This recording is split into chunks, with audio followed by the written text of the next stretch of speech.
Tonight, the cleanup and the waiting game continues after record rainfall causes widespread flooding and power outages. We've been told it's going to be weeks, and that's the best estimate. An apartment building in Ottawa still without power, leaving residents to wonder when they can return home. Remembering the lives lost after devastating earthquakes. We are suffering as a community, the people who is in there, but also the people who is far away. The local Venezuelan community comes together for a somber afternoon of reflection. And the impact of an historic World Cup run.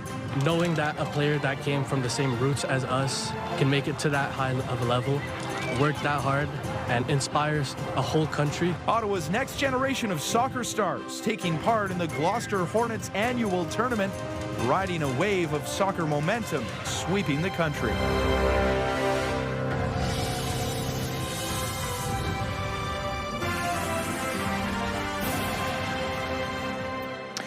Good evening. We begin tonight with the ongoing cleanup efforts after a record-breaking Canada Day storm that pounded the capital with rain. While hundreds of homes are still dealing with insurance claims, others are left to wonder when they'll be able to return home. An apartment building on McEwan Avenue is still without power, and while some residents have opted to stay, others are living in hotels. CTV's Natalie Van Rooy joins us live now in studio with the very latest. So Natalie, how are people holding up? Austin, it's a very tough situation that's weighing on people who live in the building. Days later, no one has power. Some don't have water, depending on what floor they are on, and many still can't get through to their insurance provider. As flash flooding hit this Ottawa apartment building on Canada Day, residents were terrified as they remained locked in their units. We were trapped in the building all night. We couldn't get out. The doors were submerged with water, so we couldn't push them open. Days later, there's still no power, no lights, no working elevator, and no water on some floors. Many evacuated, but some returned Sunday to check on their units. These guys are still unsure of when they can safely return. Oh, my concern is we've been told it's going to be weeks, and that's the best estimate. Residents say flood water filled the basement where the power system is located. Ottawa Hydro on site Sunday. I know that they're working very hard to get a new unit because their vault blew. Linda Fitzpatrick is staying with loved ones but keeps coming back, climbing up to 19 flights of stairs to check on others. And just to make sure everybody else is out and they're okay. So what can I say? The situation weighing on her. I've got a picture of my grandkids just to put in my purse. I know, it's silly. Stuff. CTV News contacted property management company Sackley Enterprises, which manages the Park West apartment building, but did not receive a response. The City of Ottawa says it will continue to work with the property manager as repairs to the building's essential services are made. The City of Ottawa says on July 2nd, it provided temporary accommodations to 45 residents, including overflow hotels, motels, or post-secondary residences. Going on to say, while some residents have chosen to stay in their units, the second evacuation on July 4th resulted in 24 residents registering to temporarily relocate. They can call 311 and choose 2, and they can be guided because there's certain requirements. Walking through the hallway Sunday, units are marked to show who stayed or not. As residents hope to keep their units safe, it's also a struggle to get answers. Insurance companies are just putting everybody on hold. We'll call you back. And so it's like we're all in the dark. And today the mayor said on social media that for those who need to clear out garbage from the flood, all fees will be waived at the Trail Road dump facility.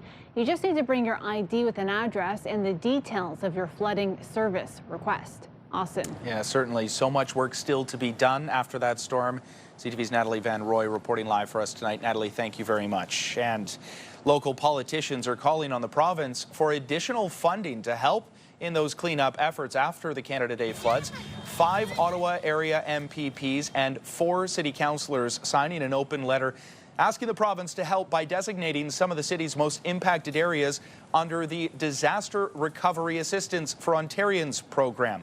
Under that program, residents and small businesses can apply for financial assistance to recover after a natural disaster. And CTV Ottawa has extended coverage of the Canada Day downpour and the damages left behind. There are more stories online, more details of that open letter from those politicians. You can find all that on our website, ctvnewsottawa.ca. Well, the death toll in Venezuela is climbing after 2 earthquakes shook that country nearly 2 weeks ago. Here at home, the Venezuelan community is mourning the thousands of lives lost, coming together in prayer to support one another at a vigil this afternoon. CTV's Kimberley Johnson attended that event today. She joins us now with more on this. Kimberley. Austin, members of the Venezuelan-Canadian community say that everyone has been rocked by this disaster as recovery efforts in the country continue. Today's vigil is part of a larger event across a number of cities in Ontario and Quebec. Candles burn outside a church in Gatineau, honoring the lives tragically taken in Venezuela's twin earthquakes. Show that we care, even that we are in the distance, and our heart is with every Venezuelan around the world. Carolina Izaguirre Campos, childhood friends, lost their entire family in the catastrophe.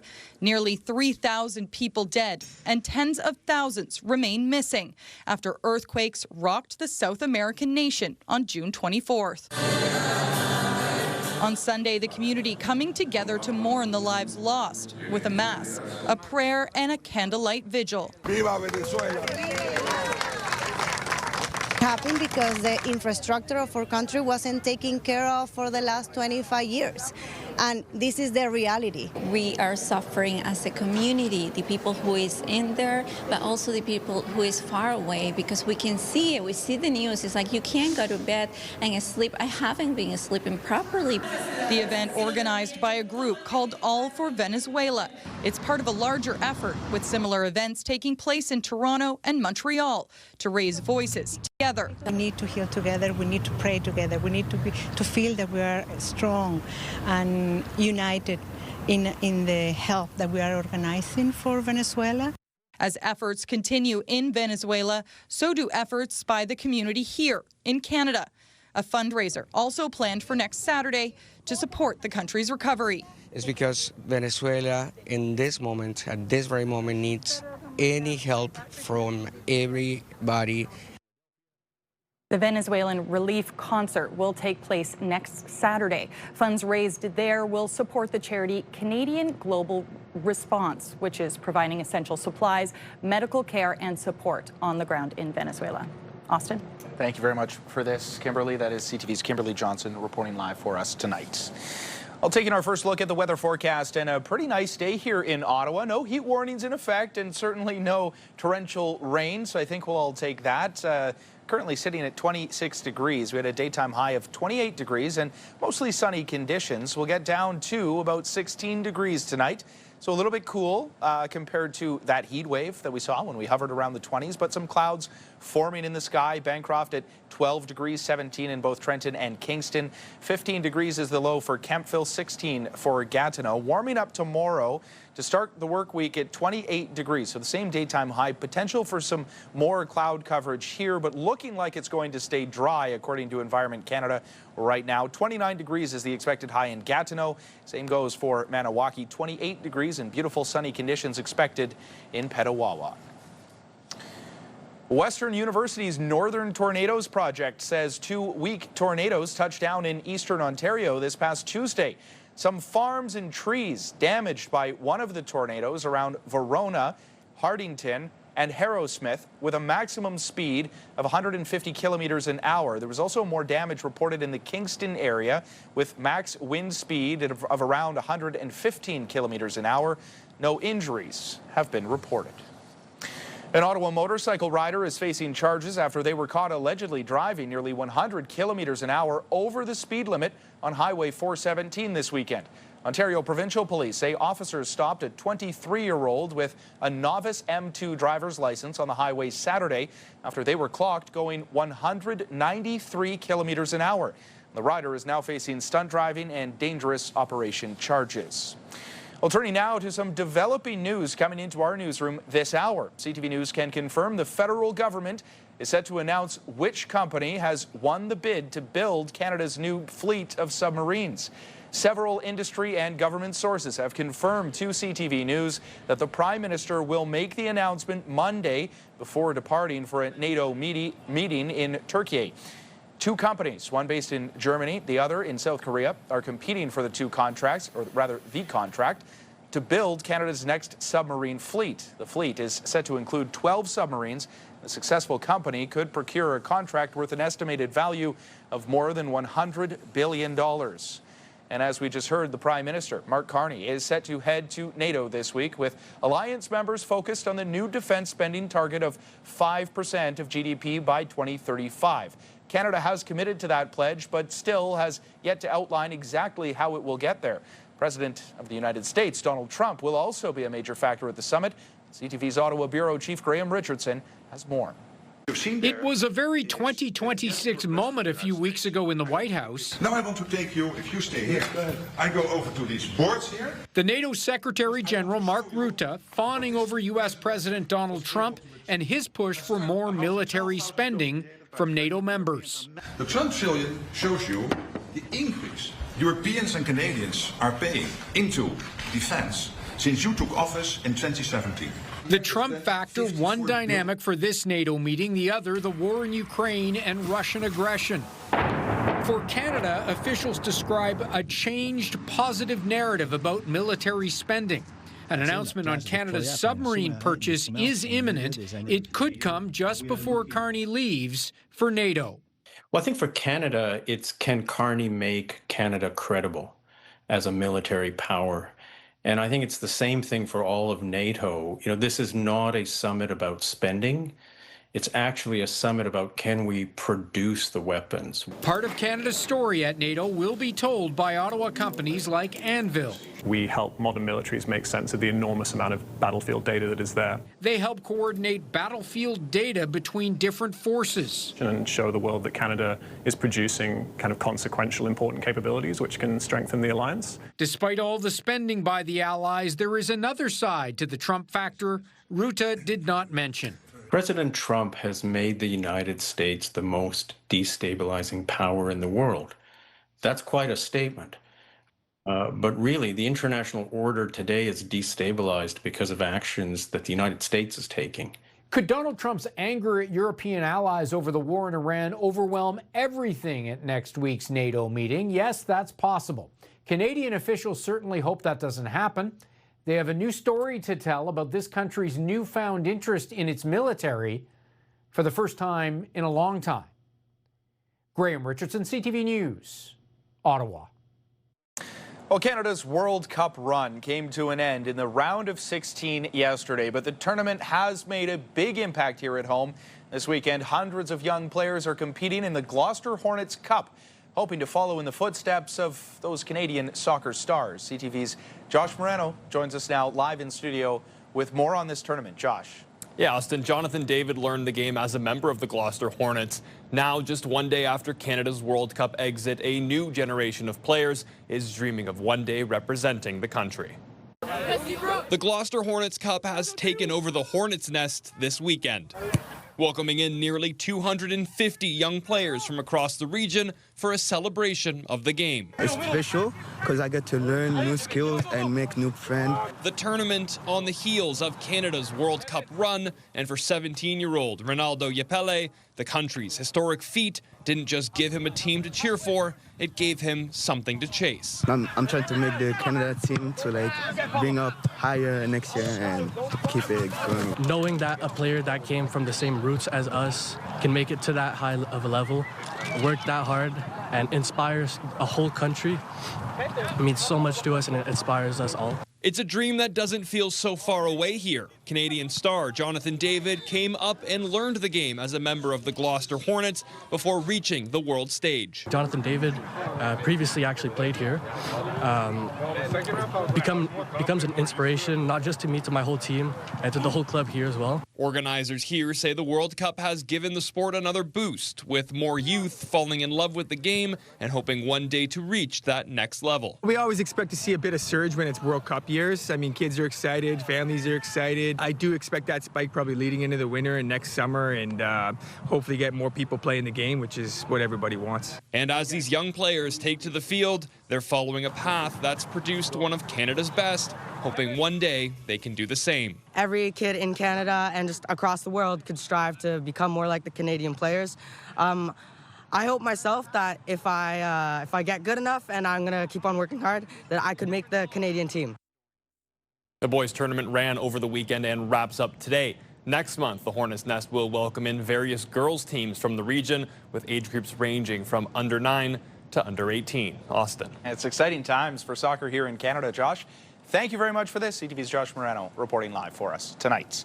Well, the U.S. Ambassador to Canada, Pete Hoekstra, hosted a 4th of July party Saturday evening at his official residence, and he spoke about the recent trade talks between our two countries. We're going to get over this. We're going to get through it. We all, I think, hopefully recognize that we can accomplish great things together. On Canada Day, the U.S. administration was the only holdout over renewing the CUSMA agreement for a 16-year period. Canada and Mexico were ready to move forward. The U.S. was not. At last night's 4th of July party, those in attendance celebrated the history and relationship the United States has with Canada. We have been here many times, and this is a very special moment for all the Canadians who are here today, because it shows friendship between these two great countries. My dad is an American citizen, and so I always think of him when I come here. It's always a good opportunity, I guess, to celebrate the friendship between Canada and the U.S. The celebration capped off a week of statements from the U.S. Embassy addressing the enduring friendship between Canada and the U.S. The annual 4th of July gathering is one of the marquee summer diplomatic events, often drawing thousands of guests and including local politicians. Well, what it means to be an Albertan is celebrated every July at the Calgary Stampede, highlighting that province's culture, history, and identity. Here's CTV's Kathy Lee with more on the cherished tradition. There's a team of paint horses. Away from the Midway, this is another side of the Calgary Stampede most visitors never see. These barns house the horses that pull vintage wagons. We're going with 9 wagons, and we go downtown. We take tourists for a ride around the city. Will Irvin, a cattle broker and longtime volunteer, says it's one of the many ways the Stampede keeps Western traditions alive. This morning, we had people from Brazil, Ukraine, Venezuela. For Irvin, the Stampede isn't just a 10-day event. It's a reflection of Alberta and part of his identity. There's a skier show, there's the Cowboy Up Challenge, there's so many things that are part of the ranching and the livestock community. That ranching heritage is how the Calgary Stampede began. Now it's grown into a festival that brings together rodeo, agriculture, and Indigenous culture. This is a highlight for all First Nations, because we get that opportunity to show the world exactly where First Nations people have come from and their survivals, their ability to adapt. And on the Midway, with the rides and the tasty food, is an opportunity for tourists. Alberta is the best place for that, for the Western culture. That's amazing. And the next generation to enjoy cowboy culture too. They had me run around 3 barrels and then hop on a bull and then ride it. I love being a cowgirl. Look out, big buddy. For Irvin, visitors embracing the Stampede is what makes it all worth it. I just love it, the Stampede, I really do. Next year, he'll be back in the barns, ready to share that tradition all over again. Kathy Lee, CTV News, Calgary. It's really nice to see the synergy between the horse and rider. You can see that the horses are athletes. World-class Canadian equestrian events on display at the RBC Ottawa Summer Tournaments. Up next, we'll head to Wesley Clover Parks for some of that action. There's a live look through our Centennial Glass Skycam. It's currently 26 degrees.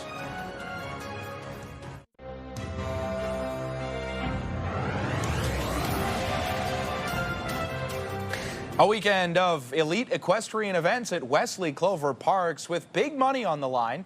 CTV's Camille Wilson shows us a wild Canada Day storm was not enough to call off this highly anticipated event. Stephanie Barassa is getting ready with her horse for their equestrian show jumping competition at Wesley Clover Parks. This is like a very special venue. It's on grass. There's not that many left on grass. We mostly do it on sand, so this is like very special, very exciting to come here. This is not her first competition. The 29-year-old started riding ponies when she was 5 years old and started competing when she was 12. The connection with the horse is very important. Like we build, like they're like our friends. They're more than just like an animal. They're more than just like a partner. Barassa is one of more than 700 riders competing in the 2026 Ottawa Summer Equestrian Tournaments. Oh, it's awesome. Perfect weather. It's cooled down a little bit. And yeah, we've been here before. We've been coming for years, right? Yeah. And so excited to see these top horses and riders compete today. Perfect weather Sunday after a storm on Canada Day flooded a nearby creek, forcing organizers to delay some of Thursday's planned events. 2 of our rings contaminated the footing. We had roads and bridges wash out. So we spent Thursday, like everybody in our city, cleaning up. We didn't cancel. We spent the day cleaning up. We actually had horses riding and exercise on site at 2 p.m. that day. Worked all day, got it ready to compete on Thursday. Sunday's Grand Prix tournament featuring the biggest jumps of the competition and the biggest prize pot, a total of $50,000. We have the best of the best competing. It's on grass footing, which is a real luxury. There's a heritage to the sport on grass, but it's not so easy to do. And years of training paid off for Barassa, taking home first place. It feels amazing. I mean, it's just great. My horse jumped amazing. I went double clear. It's what I was looking for. I'm very happy. I'm proud of him, proud of myself. It's just a great feeling. I'm like walking on a cloud right now. Camille Wilson, CTV News. Walking on a cloud, which says something because we didn't have a lot of those today. Yeah, it was a beautiful one for all of those events going on at Wesley Clover Parks. A great day to be outside, maybe playing some beach volleyball at Petrie Island as well. The green flag is flying, not quite reaching the 30-degree mark, but again, a reminder, the city is only testing the water once a week. So the results, will hopefully get some more on Monday in terms of how safe the water is, but still a lot of people braving those conditions and going in for a dip to cool off either way. Look at those tricks. That caught me off guard. Some nice cartwheels there, splashing in the water, lots of fun. Didn't see a lot of activity on the satellite radar. Some light clouds rolling in as the evening approaches, but that's about it on that satellite radar. And as we take a look out east, it's quite cool right now in St. John's, 9 degrees. A little bit warmer in Charlottetown, but still a little bit below seasonal there. 14, 18 in Halifax, and 23 degrees in Fredericton. We're currently sitting at 26. Toronto, 26 as well. Quebec City at 22 degrees. It is a mix of sun and cloud across much of the region. 24 degrees in Windsor. A scorcher in Winnipeg, 31, and that's actually one of the hot spots here in the country at 31 degrees. You can see that cloud of red on the bottom of the screen there moving up towards some of the prairies. 17 degrees in Calgary as the Calgary Stampede continues. Rain is falling in Edmonton, and it's 21 and cloudy in Vancouver. We're getting up to a daytime high tomorrow of 28 degrees, a mix of sun and cloud by the afternoon. A low of 16 tonight, and that's the same for the Ottawa Valley. They don't have as much cloud in the forecast for tomorrow. They do have the same high of 28. 29 is the high for the Seaway for tomorrow afternoon. Wind pretty calm, 13 kilometers an hour coming in from the east-northeast area with a mix of sun and cloud there. And as we look at the 7-day weather forecast, we do see that we finally will be getting back to the 30-degree mark. I mean, I say finally, but I probably shouldn't say finally because we're at 28 degrees for Monday, 29 degrees for Tuesday. So what's one more degree for your Wednesday? 30 degrees and a 30% chance of showers, 40% chance of rain on Thursday, and 30% on Friday. Staying in the high 20s for the next 7 days. Looking like conditions-wise, Tuesday is going to be a beauty with the sun shining and that high again of 29 degrees. The overnight lows, at least they're staying below 20 degrees for the next week, which is good news, especially for those who do not have air conditioning. Well, for some Quebec residents, they're still recovering after heavy rain flooded homes 2 weeks ago. Now, some homeowners could potentially be involved in a class action lawsuit.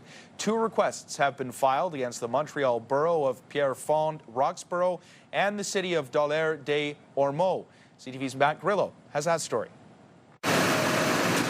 In the city of Dollar-des-Ormeaux, the cleanup continues. Large piles of debris are being picked up 2 weeks after heavy rain caused flash floods in DDO and nearby Pierrefonds-Roxborough. The basements of many homes are gutted, and for some, it's the second time in less than 2 years. On the day of the flood, I was painting my one-room basement, and I have a video of me saying, well, I hope it doesn't flood again. And 40 minutes later, water starts coming in through my toilet and floor drain. 2 requests for class action lawsuits have been filed against the city of Dollar-des-Ormeaux and the borough of Pierrefonds-Roxborough. The applications allege both municipalities did not take proper action to address the risk of flooding, like installing sponge parks or catch basins. We've come to the conclusion that we believe that the city did not act soon enough to put in measures that would have prevented this.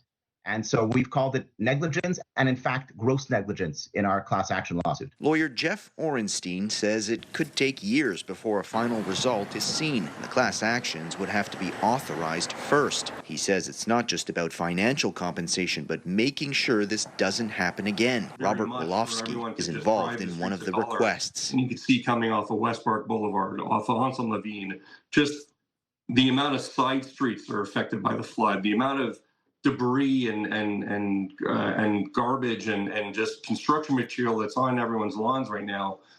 This is something that we do not want to have to reoccur over and over and over again. Both the borough of Pierrefonds-Roxborough and the city of DDO declined to comment on the 2 applications for a class action lawsuit. But DDO's mayor tells CTV News the city will host a public meeting on flood mitigation measures August 6th.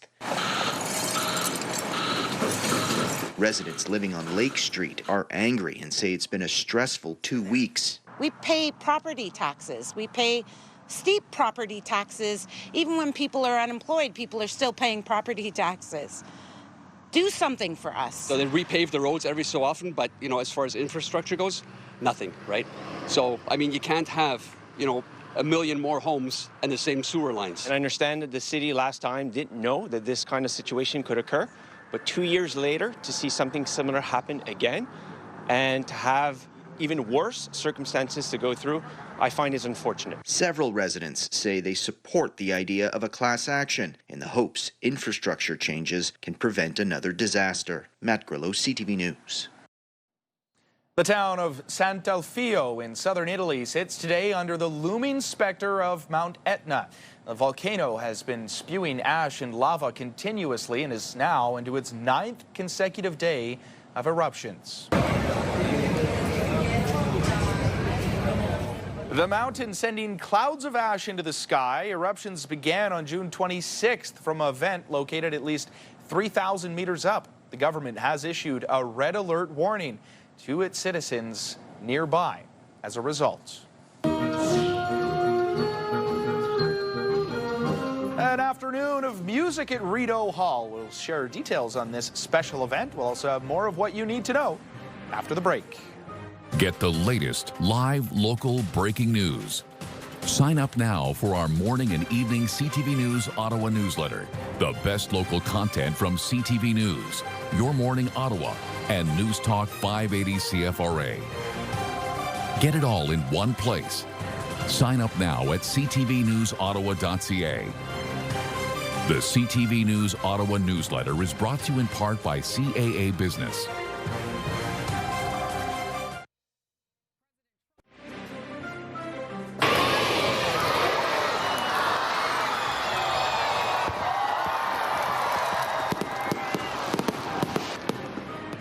Wednesday was disappointing Canada Day for many here in the capital. Again, that powerful storm, it washed out many of the planned celebrations, but there was a Canada Day remix in Canada last night. The postponed fireworks show blasted off just after 9:30 at Walter Baker Park. Thousands then also gathered throughout the day to enjoy games and rides along the Midway. There was also live music and, of course, tons of food.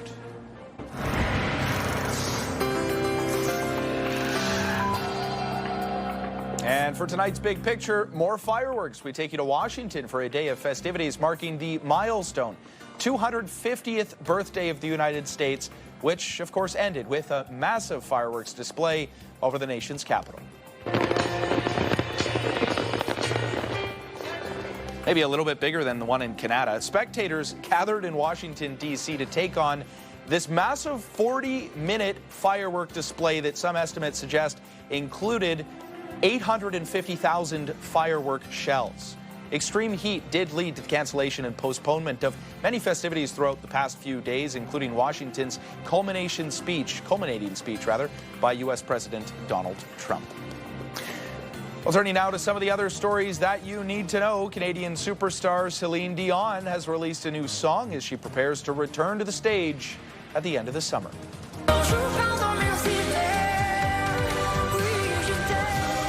The track, titled Bonjour, Pardon, Merci, comes months after Dion announced she will begin a 16-show residency in Paris starting December 12th. Dion's last tour was postponed in 2020 because of the pandemic, and then she was later diagnosed with a rare condition known as stiff person syndrome.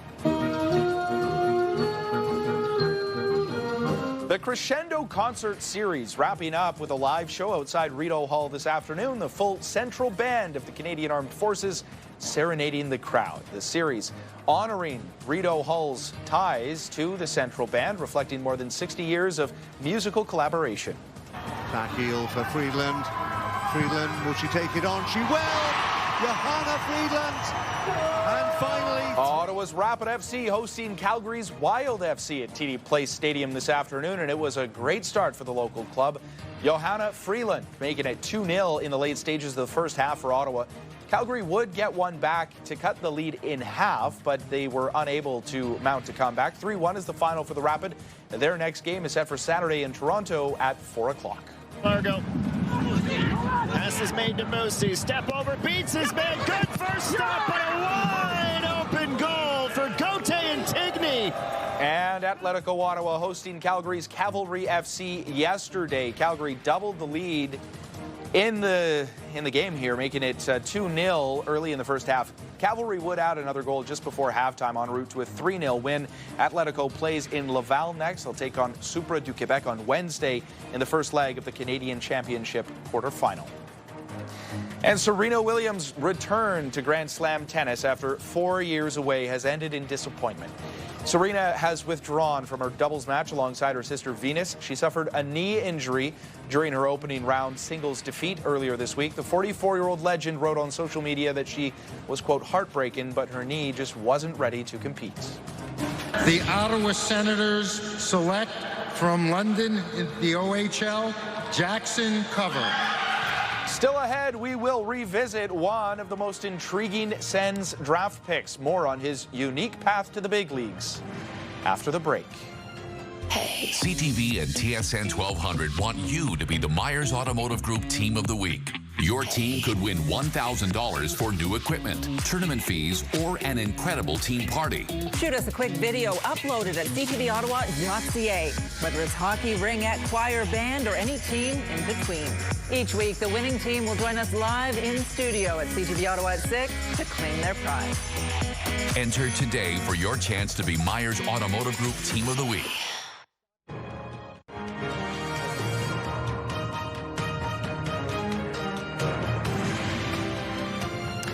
Well, in case you missed it this week, it's one of the most unlikely sports stories. Ottawa Senators' first-round draft pick, Jackson Cover, rolled into the capital for development camp with an entire nation supporting him. Cover is the first person from the Cayman Islands drafted to the NHL, with his journey starting on a roller rink. CTV's Dylan Dyson has his story. The Ottawa Senators select from London in the OHL, Jackson Cover.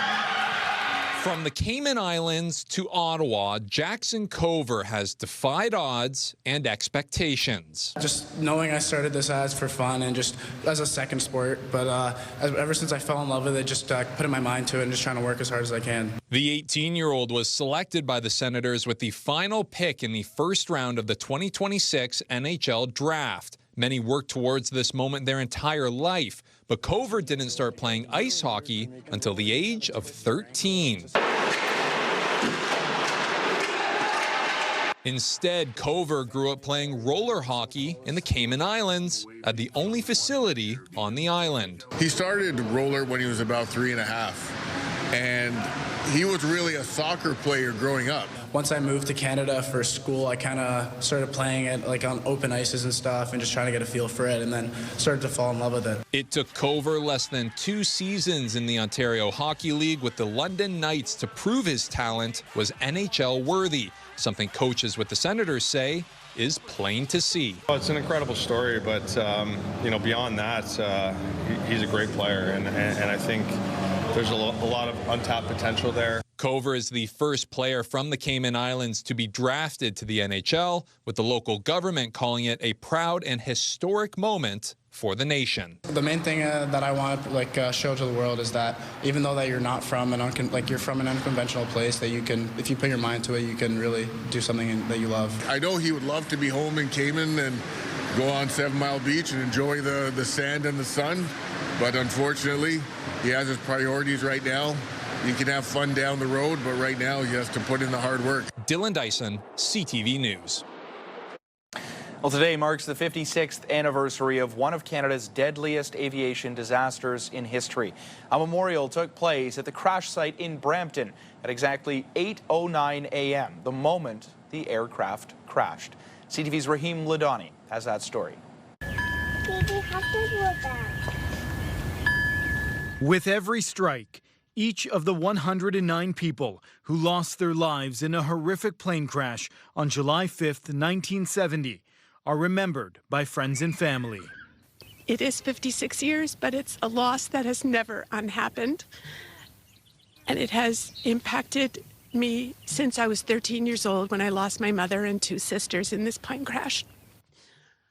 That would have been Daddy's puppy. Can you believe that? This plaque sits in Purple Lilac Memorial Park in Brampton. The former farm field is the exact site where Flight 621 slammed into the ground around 8 in the morning. The DC-8 aircraft was en route from Montreal to Los Angeles, preparing to make a routine stop at what is now Toronto Pearson International Airport. Pilot error led to the plane's right wing striking the ground during descent. The captain was able to get the aircraft airborne again, but shortly after, the wing's engine exploded and the plane crashed in the village of Castlemore. Yeah, I never knew my grandmother and 2 aunts who died in the plane crash, but I'm here now to celebrate their memory, and I'm here with my kids now to share with the next generation. Pink polished granite markers are arranged in a mosaic on the path, symbolizing the 100 passengers and 9 crew members. They're placed in clusters to represent the family members on the plane together. Whenever you come through here, you take the time to think about that and know that they're being lifted up. Rob Warman is a retired Air Canada pilot. He says the tragedy of Flight 621 sticks with airline pilots to this day. But I can tell you for most pilots at Air Canada, they take July 5th very seriously. It's a day that is etched in our minds forever, our hearts. And we really, really feel for you folks. Families say it took decades after the crash to connect with each other. Proper supports weren't in place in 1970, leaving them to mourn alone. It's why coming to this garden on this day is so very meaningful. Thank you for remembering. Thank you for being here. And thank you for all the support, and just, it's really appreciated, much more than you could imagine. Rahim Ladani, CTV News. 1 in 6 cancers are diagnosed in the 40s, and often these cancers are more aggressive. Another province joins Ontario lowering the age for breast cancer screening. Details when we come back.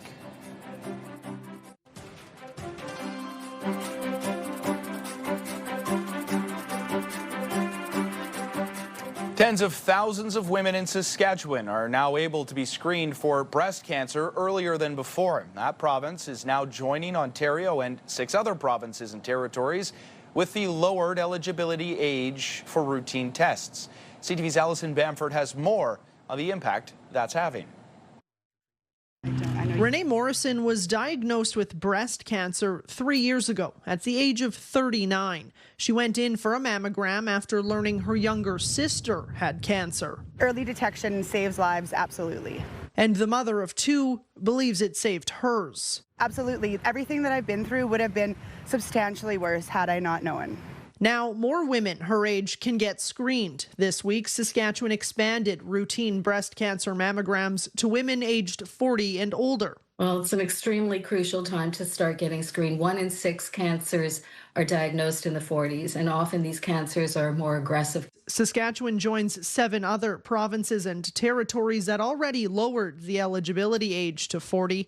Alberta and Manitoba have committed to doing the same within the next year. But screening uptake for women in their 40s is low, ranging from about 20 to 30% in some provinces. It's not enough to just make this policy change.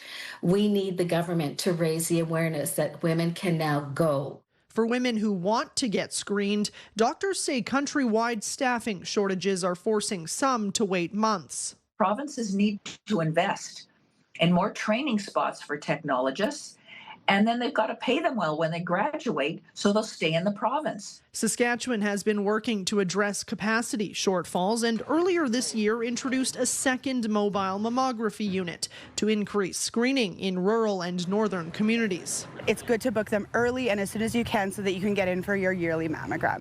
The Saskatchewan Cancer Agency doesn't anticipate any capacity challenges with the increased eligibility. Besides the mobile units, the province has 8 designated screening locations, including this one. Wait times for those vary between 1 week and 4 months. Allison Bamford, CTV News, Saskatoon. Still ahead, a triumphant return and a parade to celebrate some World Cup underdogs who punched well above their weight. Here's a live look through our Centennial Glass Skycam. Still warm out there, 26 degrees.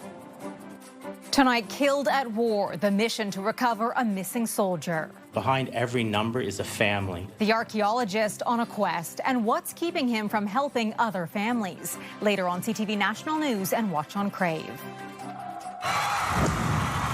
The National Capital Region is jam-packed with incredible experiences you don't want to miss. Hey, it's Tanea Taylor, your iHeartRadio Weekender, powered by Barhaven Ford. Get the inside scoop on all the biggest and best events every Thursday, Friday, and Saturday on CTV, Move 100, Pure Country 94, TSN 1200, and News Talk 580 CFRA. iHeartRadio Weekenders is powered by Barhaven Ford. Pick your weekend path. We've got the Bronco Sport for it.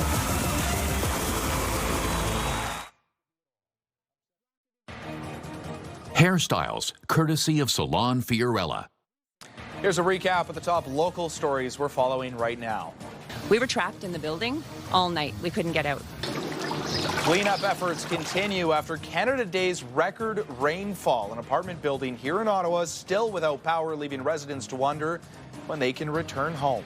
Show that we care, even that we are in the distance, and our heart is with every Venezuelan around the world. Remembering the lives lost after devastating earthquakes in Venezuela. Ottawa's Venezuelan community coming together for a somber afternoon of reflection.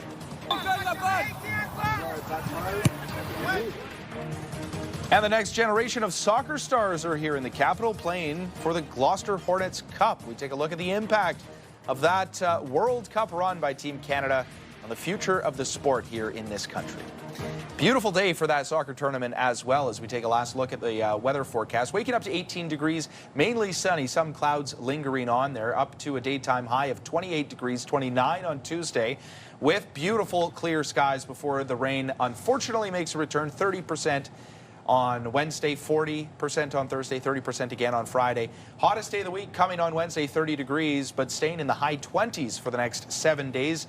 Getting down to lows that, well, they won't eclipse the 20-degree mark, which is at least a good thing for those of us who do not have any air conditioning. And finally for us tonight, Kimberley Fowler joins us on the desk because the show's better when Kimberly's out here. You have air conditioning? You said it like you didn't. Well, I do, but I don't half the time. I'll put it that way. Anyways, tonight, finally for us, a triumphant return home for some World Cup underdogs. After capturing the hearts of soccer fans around the world, Cabo Verde's national football team is greeted home with a parade after their historic World Cup run.